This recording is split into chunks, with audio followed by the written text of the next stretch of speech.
The more you desperately want something, the less likely it is to come. So how do you release that attachment, especially when it comes to wanting to call more clients and income into your business? Well, that's what today's episode is all about. Claire Kerslake has been having the same challenges for some time. And in today's episode, we're going to talk about everything she's learned, and we're going to unravel the whole, how do you release attachment when you really, really do want something? The wonderful Claire Kerslake is with me today. Claire, I might just get you to quickly introduce yourself. Hi, everyone. I'm an EFT practitioner for women in business who want to grow their business and make money. And I live in the beautiful Gold Coast. So lovely to be here. Yeah, you live in paradise, basically. And Claire is a magnetic money student. And we had a really great conversation the other day on one of our coaching calls. And then I said, Claire, do you mind if we kind of have that conversation again and expand on it a little bit more and actually record it? Claire's been doing this work on alignment and, understanding her vibration and so on for a number of years. And obviously she also helps her clients in that area. And so she's not just a student of magnetic money, she's also kind of, one of the people who are learning to master it and recognizing that it goes just deeper and deeper and deeper the more you do this work. So I thought it would be really, really helpful to actually have this conversation and, let everybody else benefit. So do you want to just take us back to the question that started that conversation? Yeah, sure. So it was about attachment, and it seems like I've had a long journey with attachment. And I just noticed I'd been through a beautiful display home, and the home, just to put it in context, is about a $5.5 million home. So just gorgeous. And as I was walking through, it's almost like my energy was the same as the home. It was just so beautiful, but I could imagine myself easily, walking in the front door and putting the keys down. And if someone had said, look, this is your home, move in today, I would have said, oh, thank you. There was zero attachment to that home, but also a sense of abundance. And the home is to be won in a lottery. But also, if someone had won the home, I would have felt just so happy for them, with zero attachment whatsoever. It was just this beautiful, delicious, abundant feeling. And also, in our beautiful home, we will be renovating our kitchen, and due to some unforeseen circumstances, that's been put off, and I don't know when it will happen. But I think I don't have any attachment to that. I know it's going to happen, and it's not like I wish it would happen sooner. It's I just know that it's going to happen. I feel really great about it. And then I thought, well, in my business, I don't have that feeling. There's not that sense of non-attachment. There's more a sense of scarcity sometimes. And so I wanted to really pick your brain about that a little bit more and delve into that a bit more, because I don't think I'm alone in that. Yeah. So really the question was initially, why am I so attached to the outcomes in my business? And then I'm not at all attached to other things, like, for example, this display home. And so, I guess let's talk about the display home first, because this is really helpful. I always say, look at what's working, dissect it, and then bottle it, bottle it and repeat it. So there's no attachment there. Great, because you understand that a lack of attachment means you find alignment, and it means things can flow, right? So this is where I'm saying, like, you've done the work. You're not stuck back in, how do I make my business flow better? You already understand that it's about letting go of the attachment so you can find alignment so that things can flow. So, you've gotten past those kind of beginner hurdles, and now it's like, well, yeah, but how do I let go of the damn attachment, and how come I feel it there and not here? That's exactly right. Yes. Yeah. So let's kind of workshop it again. Yeah. So when you walk through and you've already done a beautiful job of describing it, when you walk through the display home, you said that you felt like you belonged, but you weren't really attached to it, and you would have been equally happy for somebody else. So if we translate that vibrationally, what do you think that means in terms of your vibration in relation to living somewhere like that? I think it was equal to living. It felt equal to living somewhere like that. Yes. Yeah.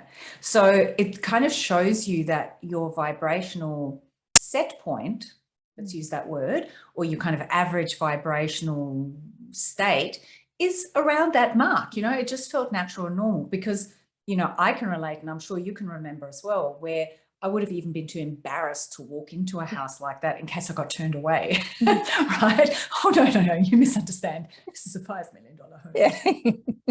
The cheap ones are down the road, right? Yeah. Exactly. But, so you're totally comfortable walking in, and so that alignment is there. But why is there not an attachment? And I said to you, well, when you went back to your house, even though it still doesn't have the kitchen, how do you feel about your home? And I love my home. Yeah, I really do. And I feel very abundant in my home. And probably there are a couple of key things that we've done, little things, but I just look at them. And one was painting a fireplace, which cost us nothing. I just feel so abundant, and that, I have that feeling all the time in my home. Yeah. So basically what you're saying, like translating it to vibration again, is you're saying that in my home, I feel a sense of appreciation and I'm loving everything I have. And yeah, it would be great to have more. It'd be great to live in this $5.5 million home, but I so love and appreciate what I have, and I'm very content with it, right? And so you're basically vibrationally, you're noticing that there isn't a gap, like you're not experiencing a sense of lack. No. Right? You're not experiencing a sense of lack. So that's why there's no attachment, because you're not feeling a sense of lack. You're really loving where you are and very open to having more. Yes. Now, let's talk about your business. If we try and take that, really loving where you are and joyfully open to having more, but not attached to it, does that translate? Well, that's clearly where I need to get to, but I don't feel I am there. I feel like saying, but Miriam, there is a lack. There is a lack. So let's go back to your house for a moment. Yeah. In your house, you still haven't got the kitchen right, though, have you? Like the kitchen's not right. It's not really the kitchen you want. No. And you could choose to spend your whole day going, Jared, that kitchen, when's it going to come? I can't. Or as my mum, this is like just a family joke, my mum likes to exclaim, I cannot work in this kitchen, in her German accent when she tries to, do anything around my house because she can't find things. So it's like, I cannot work in this kitchen. You don't get into that space, do you, in your kitchen? Not at all. But you could if you chose to.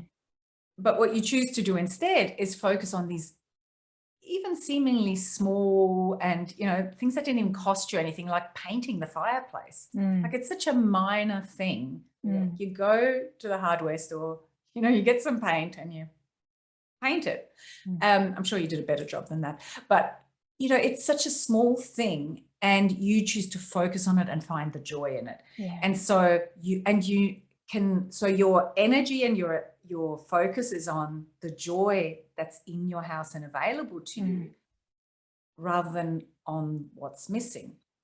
And that's where your lack of attachment comes from. It comes from what you're choosing to focus on, that you're choosing to focus on what you have and loving it and enjoying it rather than focusing on what's missing, that's still not here. Like, that's coming. And so you have this quiet sense of, we always talk about excited expectation or anticipation, like, oh, I wonder what's next and I wonder when it'll come, rather than frustration and feeling upset and disappointed that it's still not here. It's like, oh, I'm so excited about watching it come together and happen.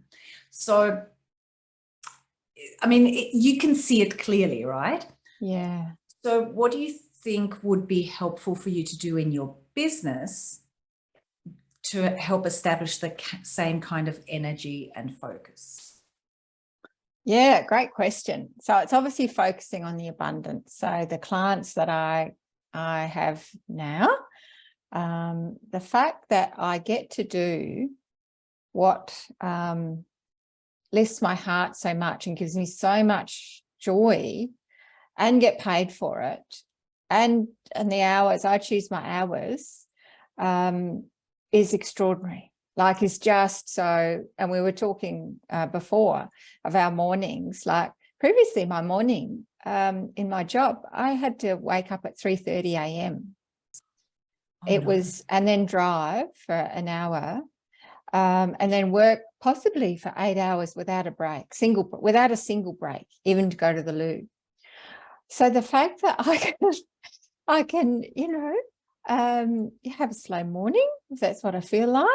And then what time did you wake up today? Or today it was about 7:30. Which for Queensland, for those who don't live in Queensland, that's like a big sleep in for Queenslanders. Yeah, it is for Queenslanders. But another day it might be I'll wake up early, but I'll go to the gym. So I get to focus on my health. Yes, yes. I think the penny's dropping. The penny's dropping. So much to focus on. Yeah.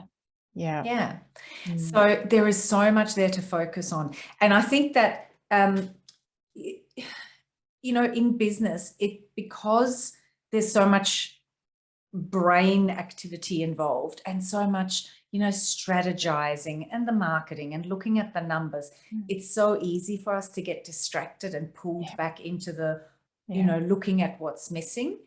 So our job as being these much more aware beings who understand that it's about energy and focus and vibration is to really only allow ourselves to go into that where we have to analyze the numbers and be strategic place, I believe, only when we're in a really great place vibrationally to begin with. Yeah. Because it's like you go in and you're, you know, you're immune. You've coated in Teflon because you've already got the alignment and the vibration. If you spend too much time in that space where you're looking at the numbers and you're thinking about the strategy and you're not in an aligned place, it's going to quickly convince you and have you hyper-focused on everything that's missing, which is going to spiral your vibration down. So, you know, we started by talking about attachment. Like, what is attachment? You know, to me, let's see how this sits. I'm going to say this and then I want to hear you sort of tell me how this lands and what you think. If someone said, how do you define this attachment thing we talk about? I would say, well, it's actually your stubbornness about focusing on what's not here yet rather than your willingness to just... Yes, I'd agree with that. And sometimes, you know, it's so easy to focus on the lack. Like, I can remember taking our beautiful home, feeling so attached to get here. And I can remember we had a number of conversations about it. And it was almost like, you know, that saying, Lord, give me patience, but I want it now. It was kind of like, okay, Miriam, I'll do this non-attachment as long as it gets me what I want quicker. Yeah, which with a is caveat. Sort of, yes, I'll do it, but show me the money. Yes, where's that's the house? right. Yeah. And really, once again, it wasn't until I sort of dropped that wanting and focusing on the scarcity and really focused on lifting up my vibration that it came. Yeah. And when it came, do you want to just tell us when it did come with your house? Oh, just amazing. Just amazing. Like, I visualized a million times driving up our road, and now I get to do it every day. It's like, it's just meant to be, and it falls into place when it happens just seamlessly. Yeah. At the perfect time. Yeah. Yeah. When you drop the attachment. Yeah. So really, attachment alerts us to the fact that we're focusing on the lack of what we want rather than being immersed in and building momentum on the energy of the thing we want to magnetize. So attachment is a sign that we're focusing on lack. Yes. Yes. Yeah, I totally agree. It's as simple as that. Yeah. Cool. Yeah. All right. So I'm going to let you close this conversation in whatever way you feel is appropriate, actually, whether it's summarizing what we just talked about, or maybe just a little tip, because you've been through this journey, right? You've been through this journey with your home. You experienced it with the display home, and you know what you need to do. You just need to apply it to this other area, right? So what's your little takeaway or summary of what we just discussed? Well, I think that scarcity and that attachment is a good, like a little red flag to say, hey, you need to be focusing more on the abundance. And there is the abundance there in this other area. And for me, I've done it in this other area. I can translate that skill. And it's very simple, and it's almost too simple. It's like, no, Miriam, I want the secret. Yeah, that's too simple. Yeah, yes, I'll do that, but I really need the secret. Well, this is the secret. That's right. Yeah. Deceptively simple, as we always say, deceptively simple. Yeah. Claire Kerslake, you're an absolute gem. Thank you for asking the question. Thank you for agreeing to come on and chat about it again and to let us record it so everybody else can benefit. You're an awesome role model, I think, in committing to this work and then reaping the rewards. So thank you so much. Thank you, Miriam. It's been a joy.